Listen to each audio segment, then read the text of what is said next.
yang salim, hati yang sejahtera. Pasal apa kata hati yang sejahtera? Bukan orang yang bawa iman dan Islam.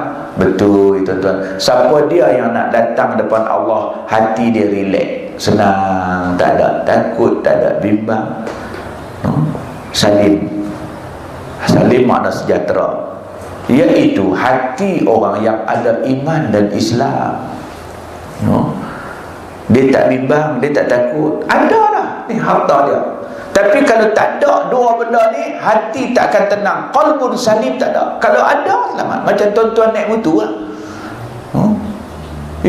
Sampai Simpang 3 tu roadblock ada. Kita ada lesen. Qalbun salim. Tak ada apa. Tapi kalau lesen tak ada, dia kata mampu dah aku. Nak pikuk mana, duduk pingok kiri kanan, nak lari.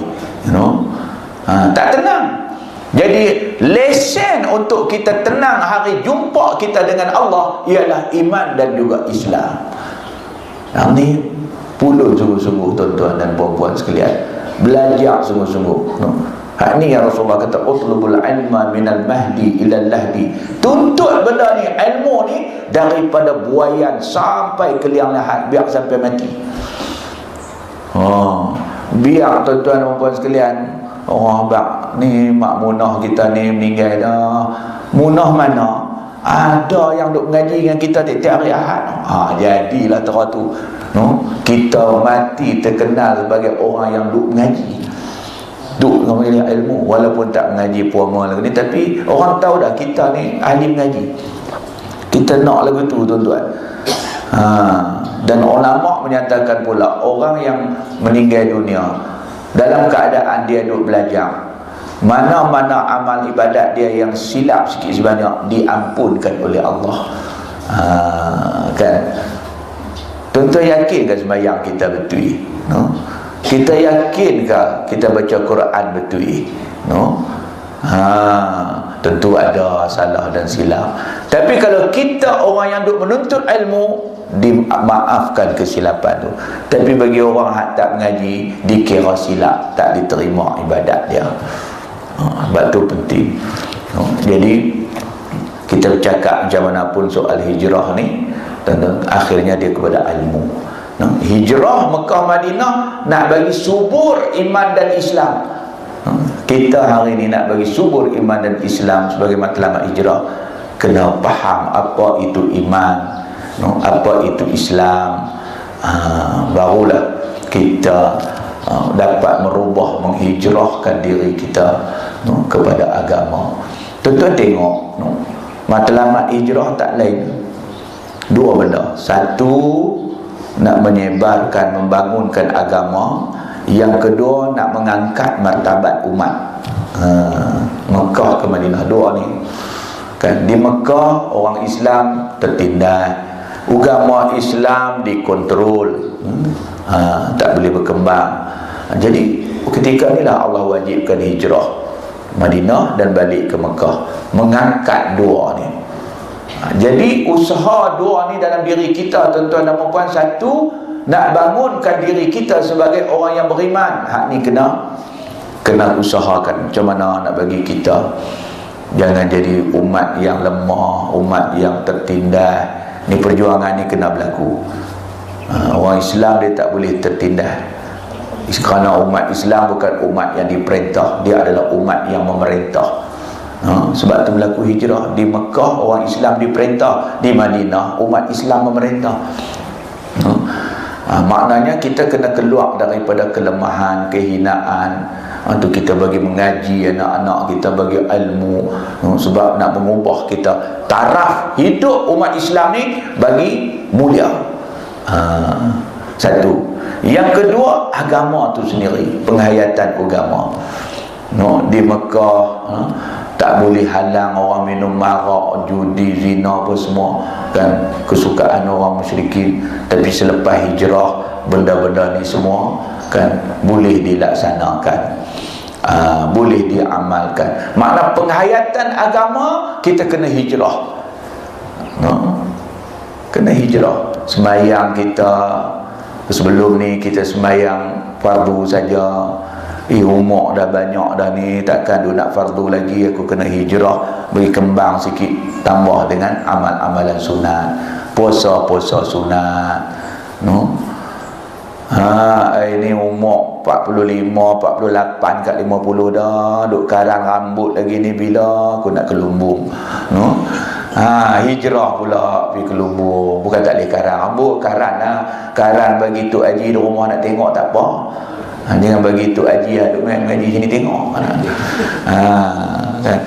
Dia lagi aku umur tambah dah, no? Kita pun berubah daripada tak tutup aurat kepada tutup aurat. Ni penghayatan agama, no? Selama ni banyak duk mengata, duk mengupat, no? Ni aku tak mau dah, umur banyak dah, aku nak ubah dah, no?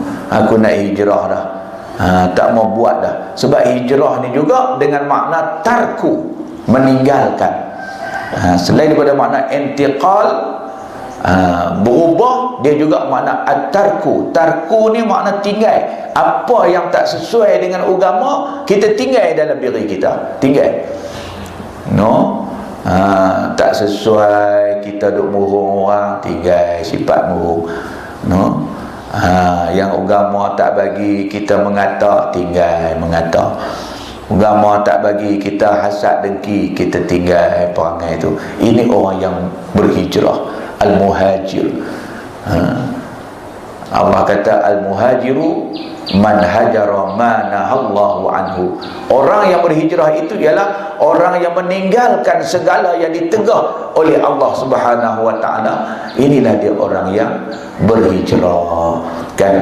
Jadi bukan saja kita hijrah dari segi apa yang macam kita cerita tadi, tapi falsafah hijrah tu kita ambil. Apa tujuan Nabi hijrah Mekah ke Madinah? Macam saya sebut tadi, hijrah dia nak mengangkat martabat umat Islam, dan juga hijrah nak menjadikan agama boleh dihayati. Kita ambil dua ni, tengok dalam diri kita. Satu, takat mana kita ni sebagai umat Nabi Muhammad, kita boleh memajukan diri kita daripada yang lepas-lepas. Yang kedua, bagaimana kita dengan menghayati penghayatan agama dalam diri kita. Tuan-tuan, berkembang tak, bertambah tak? Jadi dah dia ambil semangat roh ni, no? Orang yang penghayatan agama dia tak bertambah, orang ni malang lah. Orang mukmin, tuan-tuan, yang sempurna, Nabi kata ialah tulul umrihi, panjang umurnya dan bertambah taatnya kepada Allah. Lagi tu Allah tambah umur dia, lagi takut ke Allah. Lagi Tuhan tambah umur dia, lagi dekat dia dengan Allah Ta'ala. Tapi kalau orang lagi Allah tambah dia, lagi kurang, lagi tambah umur, lagi kurang. Dulu kan main kain pelekat jom Melayu Teluk Belanga ulang masjid. Tuan-tuan main naik 50 lebih ni, orang bang maghrib dia duduk menarah depan rumah pakai kain cukin jelok gemilang. Maghrib dak, asar apa dak boleh jadi begitu, no? Jadi kita hijrah tak betul, no?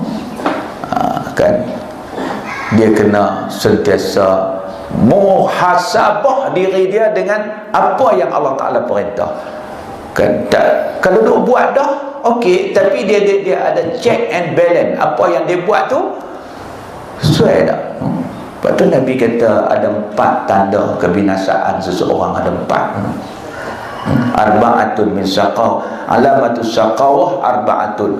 Alamat kebinasaan seseorang ada 4. Satu, zikrul hasanatil madiyah. Kan? La yadri aku bila amruddat. Dia suka menyebut kebaikan dia yang telah lalu, tapi dia tidak pernah menyedari apa yang dia buat tu Tuhan terima ataupun tidak. Dia duk syok sebut dia dulu lagu ni bak agama, mayang rajin, masjid rajin pi. Hak dulu je, hak ke depan ni dia tak kira, no? Dia suka duk sebut, kan? Nisyanu zunubal madiyah wa hiya indallahi mahfuzatun. Ni satu lagi yang kedua. Orang yang suka lupa dosa dia yang telah lalu, dengan dia tak sedar dosa tu dipelihara di sisi Allah, tapi dia suka lupa. Dia lupa dia dulu orang yang tak peduli soal hukum hakam, dia dulu banyak buat jahat, banyak buat tak baik, dia lupa. Tuan-tuan, tak mau duk ingat. Bila lupa, hijrah tak berlaku. Kita, tuan-tuan, Islam tak bagi kita lupa kejahatan kita dulu, kesilapan kita dulu, supaya berlaku perubahan dalam diri kita. Hijrah. Jangan lupa. Tuan-tuan dulu, jangan lupa dulu Ustaz, hati miris hati. Main-main dibakar tu sebulan kami ulang tiap malam. Semalam pun tak miss, sampai boleh hafal dah.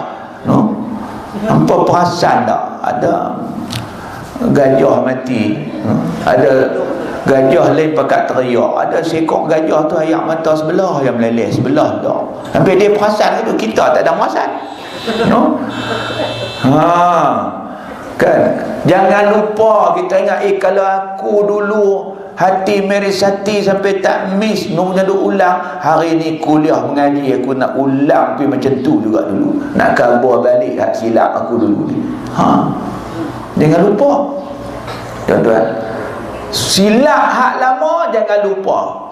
Kemudian kebaikan jangan duk sebut banyak kat orang. Kalau sebut jahanam. Ada orang hak kebaikan ni dia suka duk sebut, hak dia buat silap dia buat lupa. Sebut kadang-kadang dia buat baik sikit pun semua nak cerita kat orang. Balik umrah dia nak cerita kat orang segan. Dia duk buat akal bagi orang tanya dia. Malam mula pergi surau masjid, dia bubuh jubah hak pesen baru, nak bagi orang tanya beli mana. Betul dia nak cerita dia pergi Mekah kan. Pipi orang buat tak tahu ya. Dia kata celakui siapa tak tegur. Duk malam esok pula orang bos serban pula atas bau satu ban merah. Ni dia buat tegur. Pipi pun orang tak tanya apa. Balik pula. Duk malam lusa pun Hegel. Pipi siapa tak tegur dia. Tak boleh jadi depa tak tanya aku. Biar aku tanya depa. Dia pun tanya, cuba hampa teka. Agak-agak hampa lah. Baru ni 2 minggu aku tak ada, aku pergi mana kalau tahu. Allah akan beritahu lah hampir umrah. Aku nak abang tu. Dia punya buat akal nak bagi orang tanya. Tak tanya Allah sekali, dia tanya orang. Jangan tuan-tuan. Satu, jangan suka sebut kebaikan yang kita buat. Yang kedua, jangan lupa kesalahan yang kita buat yang telah lalu. Kerana tidak akan berlaku perubahan kat kita. Yang ketiga, wan nazaru man fawqahu fid dunya. Orang yang suka membandingkan dirinya dengan orang yang lebih tinggi daripadanya dalam soal dunia. Dalam bab dunia dia duk banding dia dengan orang hak lebih tinggi daripada dia, lebih kaya daripada dia, lebih senang daripada dia. Ni salah satu alamat kebinasaan kata Nabi. Dan yang keempat, wan nazaru man dunahu fiddin, dan dia memandang orang yang lebih rendah daripada dia dalam soal din, soal agama. Sebab agama dia duk banding dia dengan orang yang lebih lekeh daripada dia. Dia kata kat bini dia, alhamdulillah lama hoi, abang ni takat lah, tiap hari Jumaat tak pernah tuang nak banding dengan kawan kita sebelah rumah, setahun 2 kali pergi masjid, ayah puasa, ayah haji yang tahu. Abang tengok tiap Jumaat. Dia duk banding lagu tu. Duk banding orang lebih teruk dari dia dalam bab agama. Kan? Maka tak berlaku perubahan pada diri kita, tak berlaku hijrah, tak berlaku. Kita duk rasa kita hebat dah. Tapi bab dunia duk banding orang lebih tinggi daripada kita, maka dia akan pulut hak dunia ni, dia lupa hak akhirat, hak ibadat dia. Tuan-tuan dan puan-puan sekalian, jangan bagi ada 4 perkara ni dalam diri kita.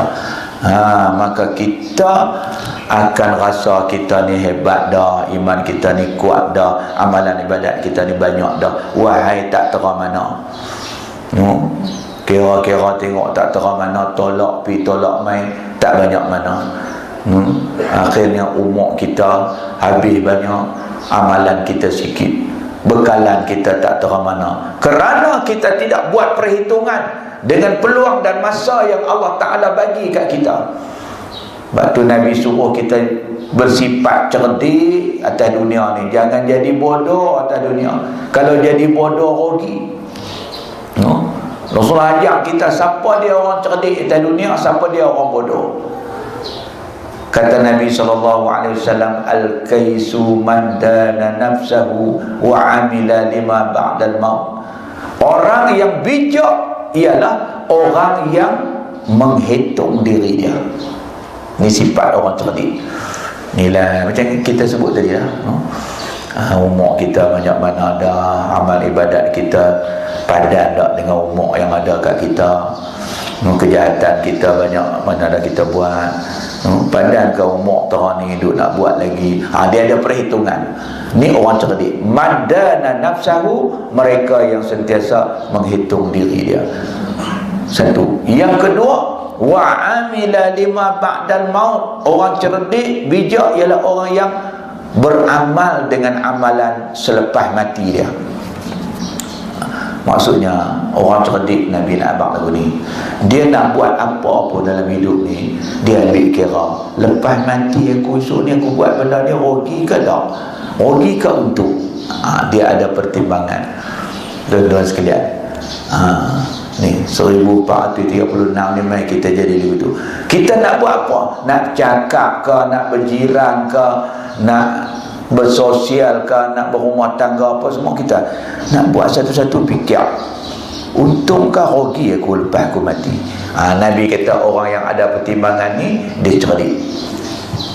Dua. Satu, dia hitung diri. Yang kedua, dia pastikan tiap gerak geri dia buat dalam hidup ni tak menyusahkan dia lepas mati. Tuan-tuan, kemudian Nabi habaq pula wal ajizu, orang yang bodoh pula atas dunia ni, siapa dia? Man atba'a nafsahu hawaha, mereka yang mengikut hawa nafsu dia. Dia ni tak ada timbang apa, tak ada fikir apa, apa nafsu dia nak buat, dia buat. Haram ke, halal ke, dosa ke, pahala ke, kucing ke, anjing ke, dia tak beli. Dia renduh, renduh. Lama tak guna perkataan ni, dia renduh habis. Kan dia belah habis, dia tak kira. Yang penting apa nafsu dia nak, dia buat. Orang ni bodoh, Nabi kata. Yang kedua sifat orang bodoh kan, watamanna 'ala Allahil amani, orang yang bercita-cita, berangan-angan kepada Allah tapi dia tidak beramal. Dia angan-angan nak masuk syurga, beribadat dah. Dia duk angan-angan nak jauh dari neraka tapi dosa duk buat. Ni orang bodoh. Tu main dam kedai kopi daripada lohok sampai maghrib, main dam. Lepas tu sembang sama mereka, lah mudah-mudahan esok dalam syurga, esok kita boleh main dam lagu ni juga, doa lah. Tapi dia tok buah dam daripada lohok sampai maghrib, lohok tak sembahyang, asar tak sembahyang, untuk main dam. Haji 4 kali naik dah, sembahyang ada tak, main dam haji. Dia duk angan-angan tapi amal ibadat tak buat. Nabi kata orang ni orang yang bodoh. Jadi tuan-tuan sekalian, mari kita pakat jadi orang yang cerdik di tahun baru 1436 Hijrah ni.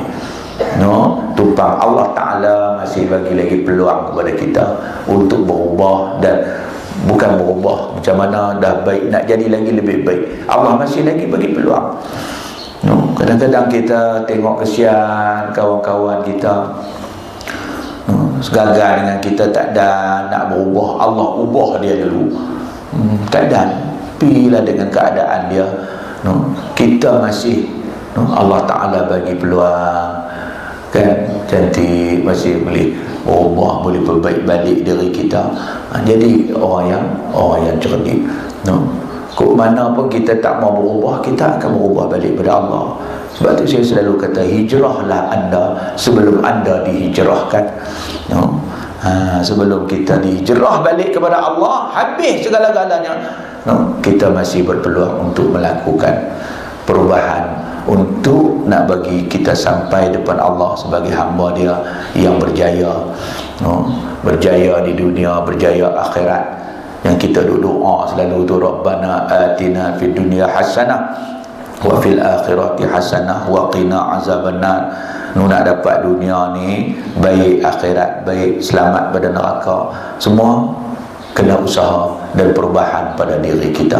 Jadi tuan-tuan dan puan-puan sekalian, mudah-mudahan tahun 1436 Hijrah ni tahun yang mengangkat taraf kedudukan kita di sisi Allah lebih tinggi, amalan kita lebih bertambah, takwa kita lebih meningkat di sisi Allah Subhanahu wa ta'ala. InsyaAllah tuan-tuan istiqamah dengan majlis ilmu ni, kan, inilah dia yang akan mengangkat kita. Pasal Tuhan janji dalam Quran, yarfa'illahu allazina amanu minkum wallazina utu ilma darajat. Allah mengangkat orang-orang yang beriman di kalangan kamu dan orang-orang yang diberi kepada mereka itu ilmu, darajat, angkat tinggi. Sebab kalau tak ada ilmu nak hijrah lagu mana? Macam ni pada hijrah tak ada ilmu lah. Orang kata pakai tudung, tapi ilmu pakai tudung tak ada, dia pun hijrah. Sudah pakai tudung, tapi baju t-shirt, depan tulis pula I want touch the dog. Apa dog? Tu kelumbung pakai, kan, seluar ketat. Naik motor Honda Cup pakai tudung, berhenti traffic light nampak lorong belakang. Dia hijrah tak jadi kepada Islam. Kalau jahil, kan, dia tengok artis-artis, pakai hijrah, tapi tak datang depa mau tu okeylah, tapi ilmu, kan, itu yang akan. Sebab tu Allah kata, Allah mengangkat orang yang beriman di kalangan kamu dan orang yang diberi ilmu tu derajat. Kan, kena ada ilmu baru berlaku perubahan diri kita, derajat kita naik. Tak ada ilmu nak hijrah apa, nak buat ibadat apa, tak pernah buat semayang tasbih, tak tahu nak buat, ilmu tak ada, nak buat macam mana? Tak pernah buat semayang sunat gerhana, apakah nak buat? Ada tengah buat bersilap, buat sampai berjam-jam habis semayang tarawih. Wahai benda tu mudah, tapi ilmu tak ada, dia nak buat, dia tak sampai matlamat. Kita nak berubah kepada amalan, nak berubah kepada kebaikan tanpa ada ilmu pengetahuan. Jadi saya ingat inilah takat tu sebagai sembang-sembang ma'al hijrah kita pada hari ini. Pernah tahun baru kemarin satu kemudian dua, kan, 3 sampai orang kita bulan Muharram ni yang dia tahu buat sorok. Minggu depan dia buat sorok, Dr. Azlan,